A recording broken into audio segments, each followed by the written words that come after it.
As of 10 a.m., there were a little under 5,500 votes left to be counted in Gwinnett, Floyd, Cherokee, and Cobb County.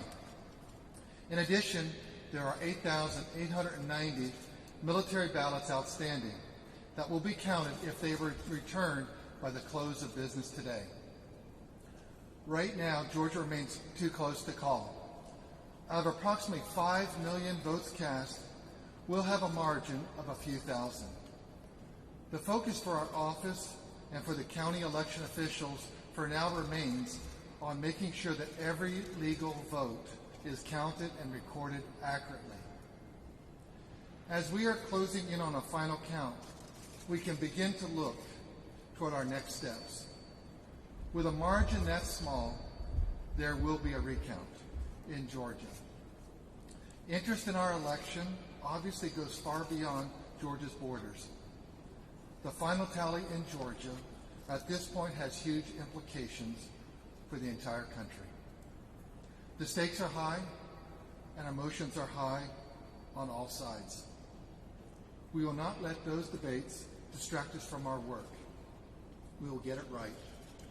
And we'll defend the integrity of our elections. In some states, there are complaints about monitors not being allowed to watch the count. In Georgia, this process is and will remain open and transparent to monitors. If any member of the public raises legitimate concerns, we'll investigate those. We are committed to doing anything and everything to maintaining trust in our elections process for every Georgian, regardless of partisan preference. Thank you very much. Mr. Secretary. Secretary, will you take any questions? Hi, guys. We're going to go over the details again of where we stand on the vote counts. There have been some changes overnight and even changes from the time we walked from the front door of the office to the front of the cameras today. I'm Gabriel, Sterl, the Statewide Voting System Implementation Manager. Good to see everybody here again this morning as we close in on a final tally.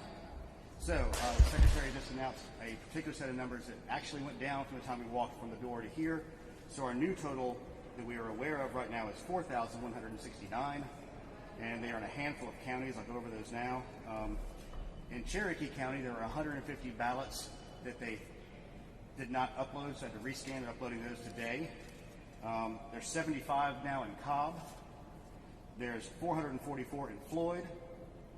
There's approximately 3,500 in Gwinnett as we went through the reconciliation process of what they had already reported versus what they had left to newly scan. And I think that's it. A couple of things. Lawrence County, the 1,769 votes we had yesterday, we were basing those on the absentee ballot differences. And when they looked and did their reconciliation process on it, they discovered that they had accidentally uploaded those into their election day totals. Their totals will not change, but the vote type will change when they make that change today. So outside of that, we don't have any other numbers that we are aware of. But again, I want to remind everybody, we have ballot curing processes through today for absentee ballots, verification process for provisional ballots, and we can still get any military or UOCAVA ballots in by close of business today if they were postmarked on Tuesday, Election Day.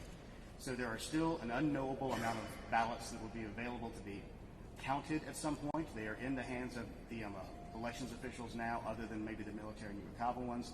And I can assure you that there are teams of 20-somethings around the state who are Republicans and Democrats finding those people with those absentee ballots to cure. And they're going through that process in county by county, in ones and twos. And just to preempt a question, I know it's going to come up, are we seeing any widespread fraud? Are we seeing anything that makes us question the outcome of the election? We're not seeing any widespread irregularities. We're not seeing anything widespread. We are investigating any credible accusation with any real evidence behind it. But let me tell you one thing. When you have a narrow margin, little small things can make a difference. So everything's going to have to be investigated to protect the integrity of the vote. Our office intends to do that. And like I said, if you get a wide margin, it doesn't matter as much. Narrow margin, it does. We are literally looking at a margin of less than, a large high school. So we understand that in this state. The county officials are aware of that. Our investigators are aware of that. So it's an important thing to protect the integrity of this election from all sides. With that, I'll take any questions you'll have. Dave, Yes. with the margin we have and with the certainty of a recount, are we going to know who won the presidency in Georgia by the end of November? With the timeline we have laid out, essentially, let's go through the timeline again. So we should be able to know by the end of November because remember we have a mid-December deadline in order to seat electors. So the one thing that is always going to be an unknowable unknown is lawsuits that can affect what we have to do. We are a country and a nation of laws. So if a judge tells us to do something a certain way, we're going to have to do that, let the legal process work its way out. But given the laws we have now and the situation and posture that we are in today, today is the last day to cure all those absentee ballots, get the military and overseas in, and then verify the provisionals. So that gets you your outer bound of these. Then you have the situation where the counties need to certify their election. So they take that, they give us a bunch of paperwork, they do the reconciliations, they make sure they have everything right. And trust me, these people work very hard at it. Again, they are all very tired, but we work with them very diligently to get that in as fast as we can. Because state certification can come only after we do our risk limiting audit. And that is going to be the first time the state's doing it. It was part of HB 316, Secretary Raffensperger's election reform law. So that happens. And then we're going to have the state certification. Now, the outward bound of that is November 20th. Our hope and intent, working with the counties, is to move that earlier. And at that point, whomever comes in second, whether it be President Trump or Vice President Biden, either one of them, who's ever in second place, can request that recount if it's within 0.5%. But you can't do a recount until after the audit and after the certification. With the most interpretations of the law right now, you cannot do it. A recount cannot be requested until the election is certified. And that would take about 5 days. We have no way of knowing right now. We've never done a statewide recount with a brand new system, so we are hoping that it would be a week, but we have no way of actually knowing that at this point. The president's campaign.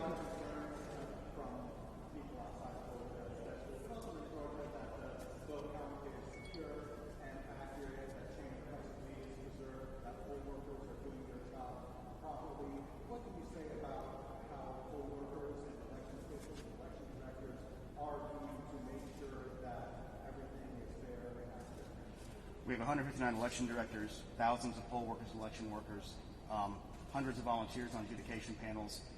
They are all in there, as the Secretary noted. This is a public process. You can watch everything that's happening. They have paperwork, there's certifications, there's reconciliations, there's paperwork on top of paperwork in many cases, so we know how many ballots there are. One of the things we know from Wednesday night on, we knew the basic amount of ballots that were there. With the slight moving target of the military coming in, the absentee ballots being cured, and the potential provisionals, because those are all essentially unknowable at the end of the night on Tuesday. People ask the question, well, why can't you know exactly how many you have? Because it's impossible, because the law allows for these things to be done to protect the ballots of those who we really want to make sure get the vote. So in general, and specifically, this office has worked very hard through the reforms in HB 316, which also allow for notifications to be immediately sent out for ballots that are received towards the end of the process that need to be cured.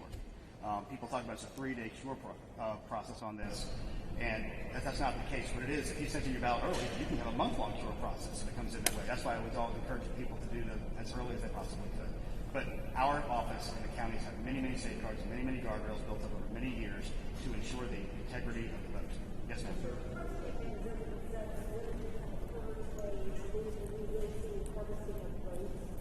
Can you talk a little bit more about the investigations that you guys do on current affairs and harvesting of votes? Well, I'm not going to talk about an ongoing investigation at this time, but harvesting votes for a recount would be difficult because you already have the outward edge of what the recount already showed, or the original count already showed. Yes, sir.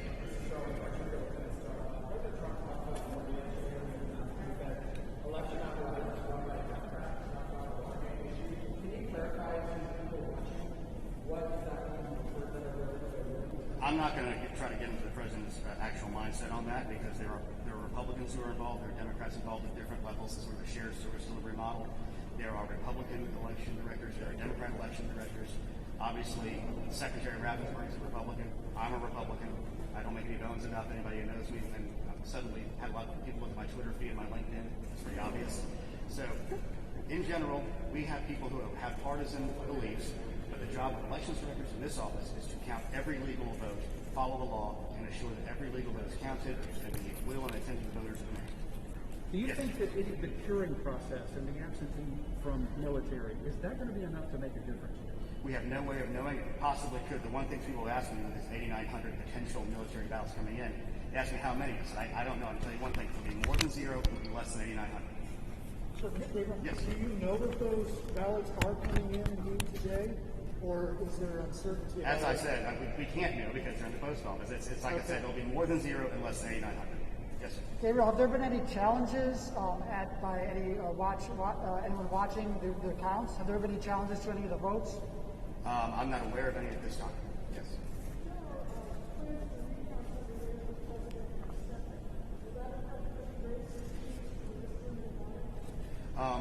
Here's the situation. The risk limiting audit has to be done before there is a recount anyway, so no, that shouldn't really have an effect on that. And to clear up one thing, I want to make sure everybody understands. The law in Georgia is that the candidates must be within 0.5% of each other in order to have a recount. So I'm hearing speculation potentially about a recount in the United States Senate race involving Mr. Ossoff and Senator Perdue. That margin is so wide with the available ballots out right now, there's no way the two of them could probably get to the half point each. Potentially they could, but very unlikely. So it would probably only be for president. Gabriel.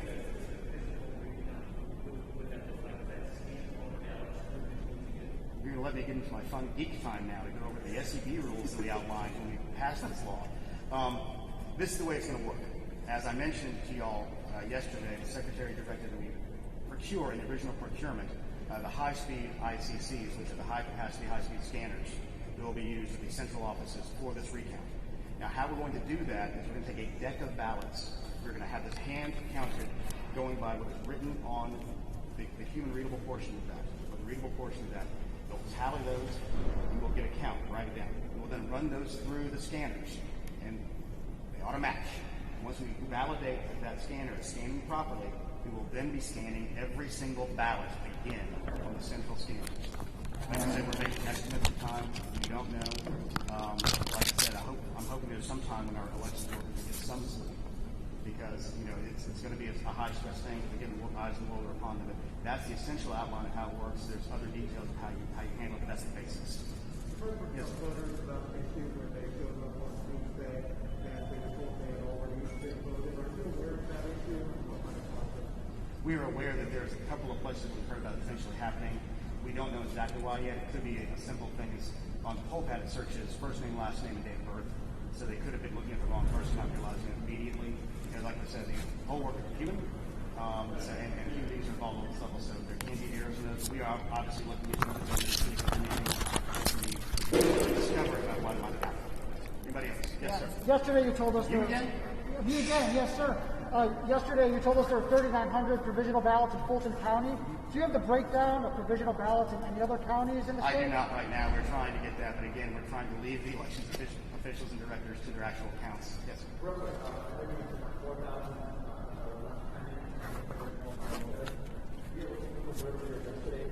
This could be done by the time you get some level of time on when we can do that for everyone by Well, here's the reality. I think the ballots here today will probably be done today to tonight. But remember, close of business means there's steps coming in and close of business. So we don't know the volume of those. We don't know where they're going to be. Somebody could have left, they could be exhausted and have to get the mail, after that. So there's no way of knowing exactly. I anticipate we should get closer to final on Saturday. People going through their damaged ballots, make sure they can copy, reconcile properly, copy it, duplicate it properly, and scan. So it'll be probably this weekend. And normally, it wouldn't matter if the difference wasn't 1,000 votes. Yes, sir. Has the president or vice president contacted your office, and what was that conversation? No, so no conversation.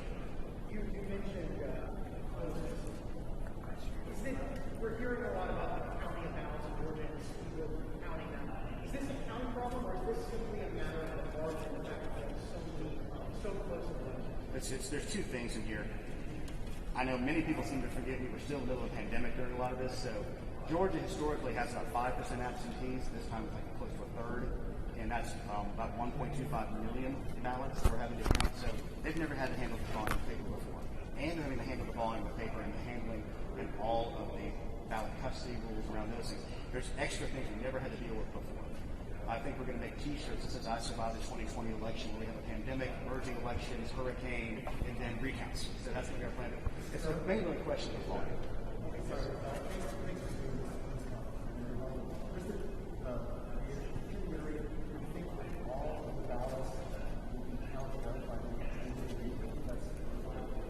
Again, we can't know what's happening in all 109 counties. I mean, the only state with more counties than us is Texas. So we anticipate most of them will be. And the problem is they can find a couple things within the reconciliations. That's why you have certification to get to that final number. And we're trying to get the counties to certify as fast as they can so we can move to our risk limiting audit so that we can certify as fast as we can and move to what looks like a likely recount called by either one of the second place candidates.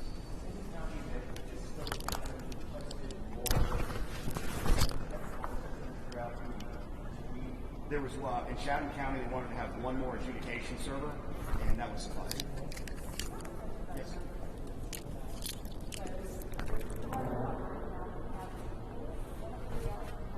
About 17,000. About 17,000 already, and those 17,000 are already included in the counts we have. Yes, sir. Yes, sir. Do you mind just one more time for clarity?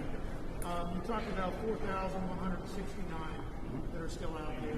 Can you go county by county one more time so we have a clear understanding? You just want to see me get the computer back out again? Yes. All right. Thank you. Give me a second.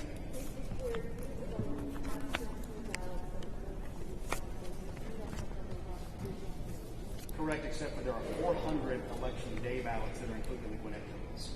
That's the only other difference. All right, so we'll start from the top. Cherokee, 150.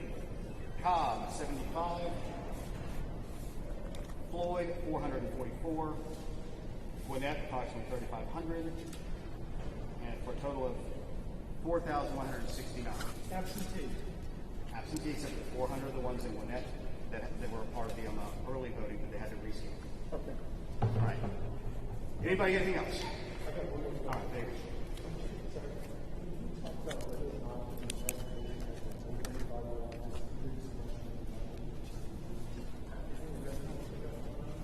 Not that I'm aware of. I mean, and I'm going to put some clarity to this because we have some more information about it. It wasn't a water main break.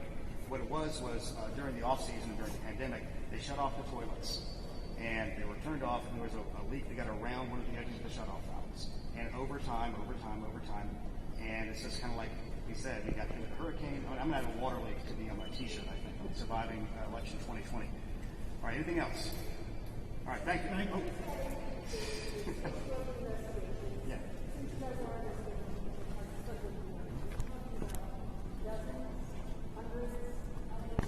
I really couldn't say right now, because there's different levels of investigations. You do phone calls to make sure there's credibility, then you're like, yes, there's credibility, then there's real investigation. So I'm not going to parse through that. Obviously, we're getting stuff. And, if you look on Facebook and Twitter, obviously there's millions of problems all across the country. If somebody has a credible complaint and they have some kind of evidence or some kind of trail to an evidence, they can give our office a call. And if they're in another state, give your state office a call, because we want to make sure we protect the integrity of the ballot, because that's the way we're going to build faith back in the system that the outcome of the election is correct. Thanks a lot, y'all. Thank you. Thank you.